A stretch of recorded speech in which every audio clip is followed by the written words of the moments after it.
સત્ય સનાતન ધર્મની જય.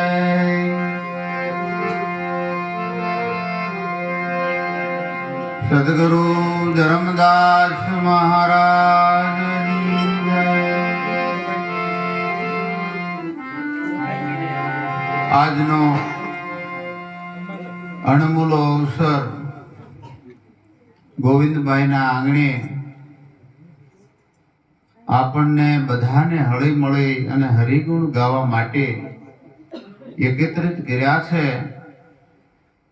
સરસ મજાનો બાગ ગોરધન મહારાજનો ખીલ્યો છે.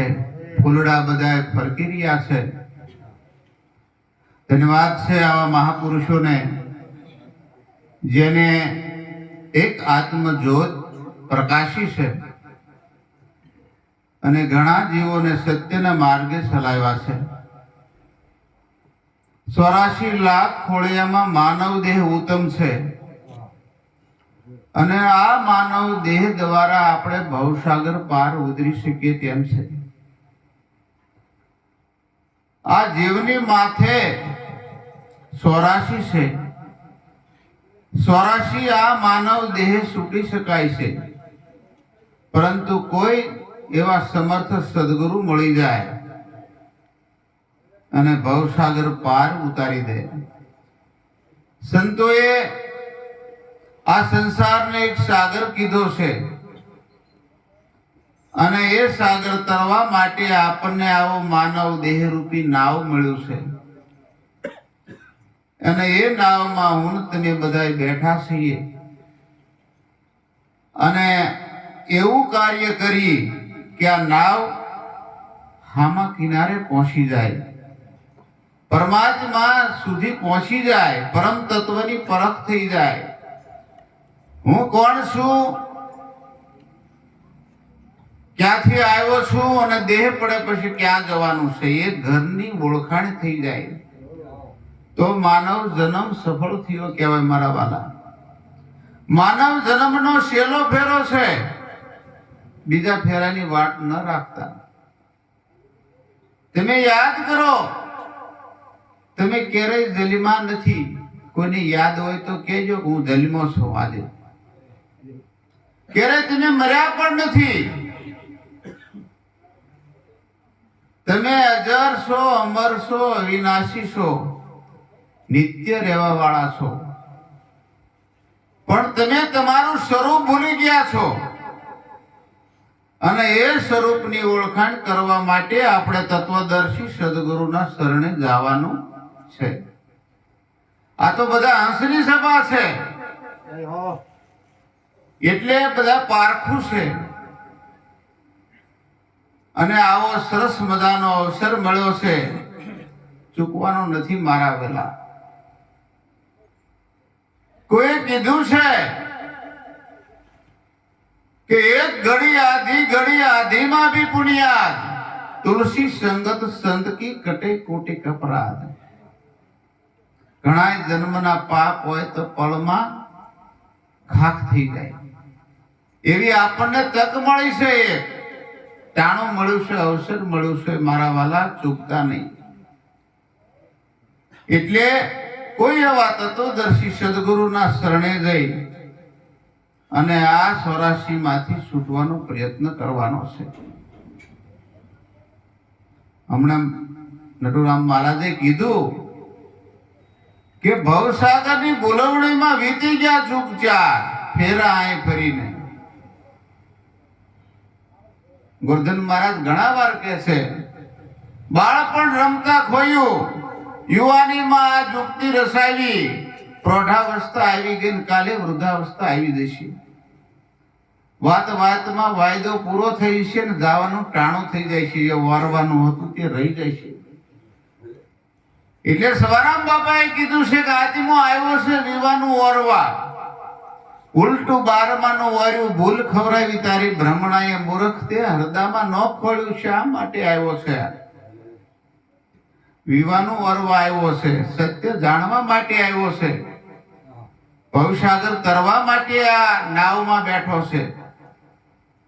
માટે મહાપુરુષોના શબ્દો જીવનમાં ઉતારવા જરૂરી છે.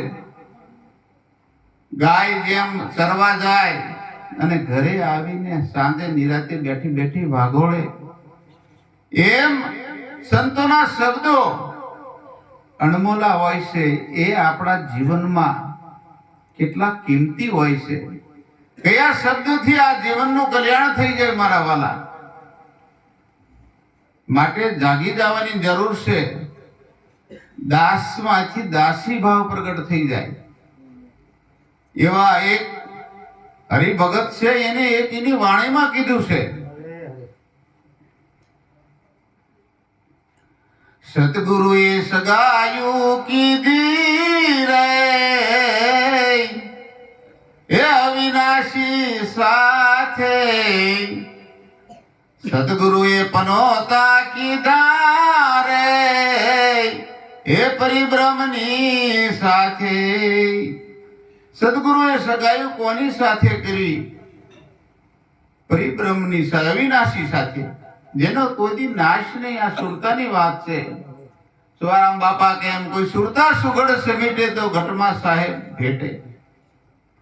પણ જ્યાં પડ્યું છે ના ગોતી તો, પણ પડ્યું છે ના નો ગોતે ને ગોતે શેટે શેટે ક્યાંથી સાહેબ ભેટે. કોઈ સુરતા સુગડ સમેટે તો આ ઘટમાં સાહેબ ભેટે. એટલે કીધું સદગુરુએ સગાયું કીધી સુરતાની અવિનાશી સાથે, જેનો કોઈ નાશ નહીં, જે અજર છે, અમર છે, વિનાશી છે, એની હાથે આરે સુરતાનું સદપણ કીધું.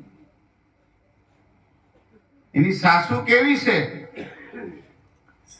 કે સમજણ છે સાસુ મારી, સસરો પ્રેમ આનંદી, સાસરિયાનું સુખ છે ભારી રે સગાયું કીધી. સદગુરુએ સગાયું કીધી રે વિનાશી સાથે. સતવૃતા જેઠ જેઠાણી હેતને પ્રીત દેર દેરાણી.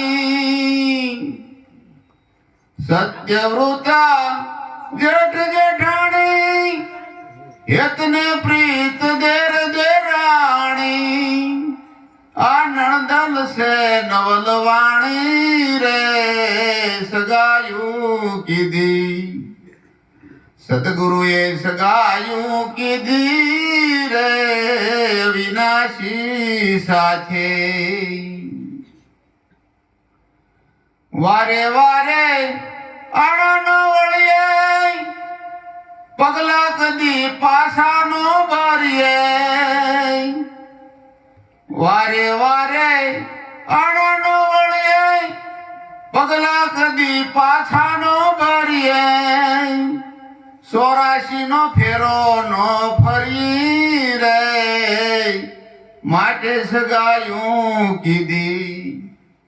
સદગુરુએ સગાયું કીધી રે અવિનાશી સાથે. પ્રીતે પૂર્ણવર પામી, વર મળ્યા વિશ્વેશ્વર સ્વામી. પ્રીતે પૂર્ણવર પામી, વર મળ્યા વિશ્વેશ્વર સ્વામી. એમ ગુણ ગાય છે હરિદાસી રે સગાયું કીધી. સદગુરુએ સગાયું કીધી રે અવિનાશી સાથે. આમ સદગુરુ મહારાજને તારવા ઉપર જ ભાવ હોય.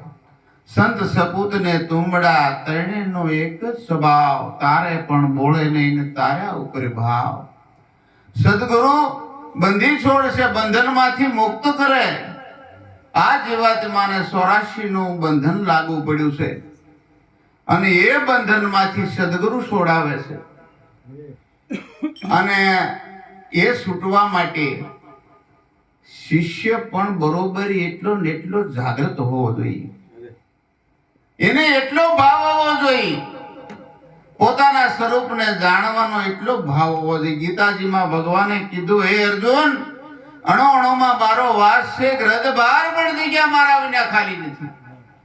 તો 3.5 મણની કાયામાં પરમાત્મા કેવી રીતે હશે એનો વિચાર કરવાની જરૂર છે મારા વાલા. અને જેને એવો વિચાર આવે એને સૂતા નિંદ્રા ના આવે. પછી માછલીને જેમ પાણીની બહાર કાઢો અને જેમ તડફડિયા મારે, એમ જે મુમુક્ષ જીવાત્મા છે પોતાના સ્વરૂપને જાણવા માટે તડફડિયા મારે. હું ક્યારે મારા સ્વરૂપને ઓળખી શકું? ક્યારે કોઈ તત્વદર્શી સંત મળે હું એને ઓળખી શકું? આવું વિવેકાનંદ મહારાજ થઈ ગયા અને એ પરમાત્માની ગોદમાં બધે સંતોની સેવા કરે. 9 દિવસ સુધી સપ્તાહ સાંભળે. 9 દિવસ પૂરા થતા પુરાણને હાથ જોડીને પ્રાર્થના કરે, હે બ્રહ્મદેવ, તમે ઈશ્વરને જોયા છે? પુરાણી કે ના, મેં નથી જોયા. હું તો લખેલું વાંચું છું, મેં પરમાત્માના દર્શન નથી કર્યા. એક એવો વિરલ પુરુષ મળ્યો જે રામકૃષ્ણ પરમહંસ કે હા, મેં ઈશ્વરને જોયા છે અને તને બતાવી શકું તેમ છું, તારાથી પણ નજીક છે. તો કે કાલે મારા ઘરે આવી જાય, તારે ઈશ્વર ઓળખવા હોય તો. બીજા દિવસે વિવેકાનંદ મહારાજ ગયા, બારણું ખખડાવ્યું કે કોણ છો? અંદરથી અવાજ આવ્યો કે કોણ છો? એ જ ખબર નથી. તો કે અંદર આવતા રહ્યો. આપણે તો કોણ છે કા હું કજ્યો ભાઈ છું, કડવો ભાઈ છું, કેટલું કે. પણ આવું બધું ભૂલી જવાનું. પોતાના સ્વરૂપની ઓળખાણ કરવા માટે કોણ છો એ જ ખબર નથી. અને અંદર ગયા ને રામકૃષ્ણ પરમહંસે જેને આત્મજ્ઞાનનો ઉપદેશ કર્યો અને એ ઉપદેશ રોમે રોમે લાગી ગયો. અને એ મહાપુરુષે 33 વર્ષની ઉંમરે ભારતનું નામ રોશન કર્યું. આવા મહાપુરુષનો ધન્યવાદ છે. અને એ બનવું એ તમારા હાથની વાત છે. તમે પણ એ બની શકો. લાલજી મહારાજે કીધું, કોઈ સોર જલમતા નથી, ચોરી કરીને સોર થવાય છે.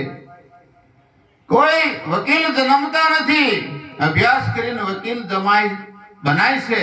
કોઈ શિક્ષક જન્મતા નથી, અભ્યાસ કરીને શિક્ષક બની શકાય છે.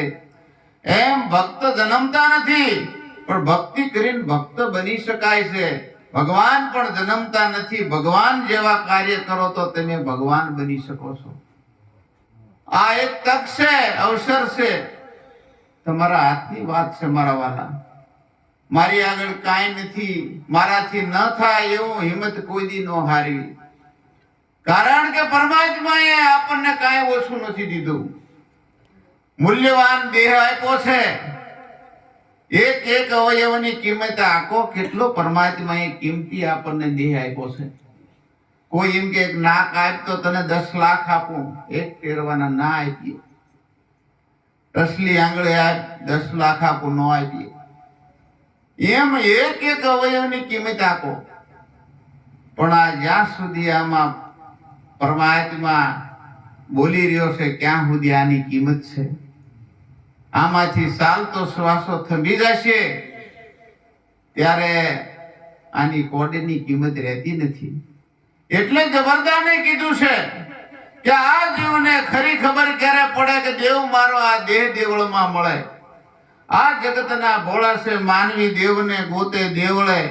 જપ તપ વ્રત તીરથ કરીને દેહને ગાળે હિમાલય. જીવને ખરી ખબર ક્યારે પડે કે દેવ મારો આ દેહ દેવળમાં મળે. નજર કરું આ કાયામાં અમૃત કૂપો ટપકે છે હર પડે.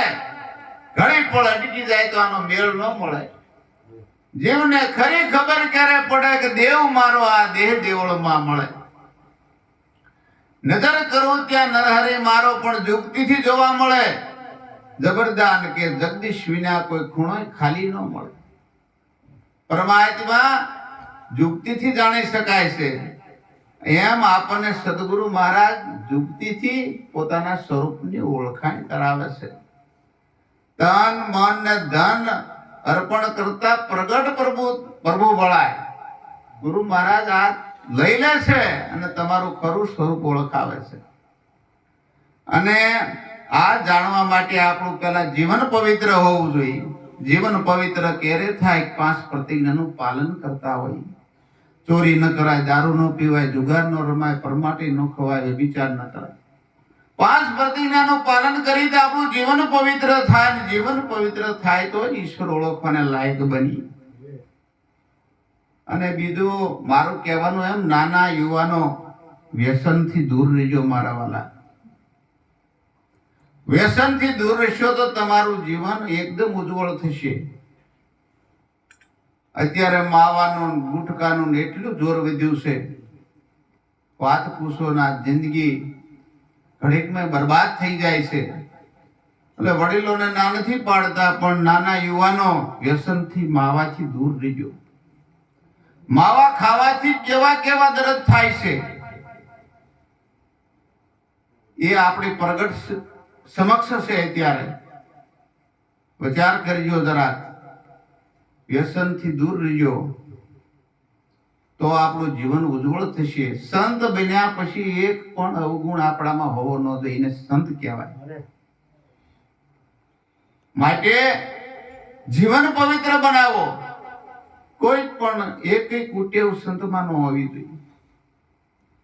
આ ભાડુતી બંગલો છે, આને ભાડું દેવાનું છે.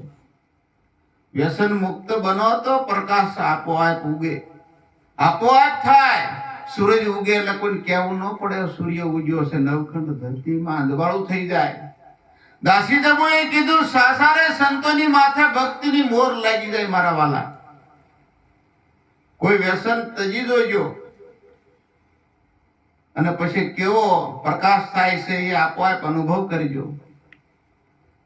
જગત એકવાર તમને યાદ ન કરે તો મને યાદ કરજો.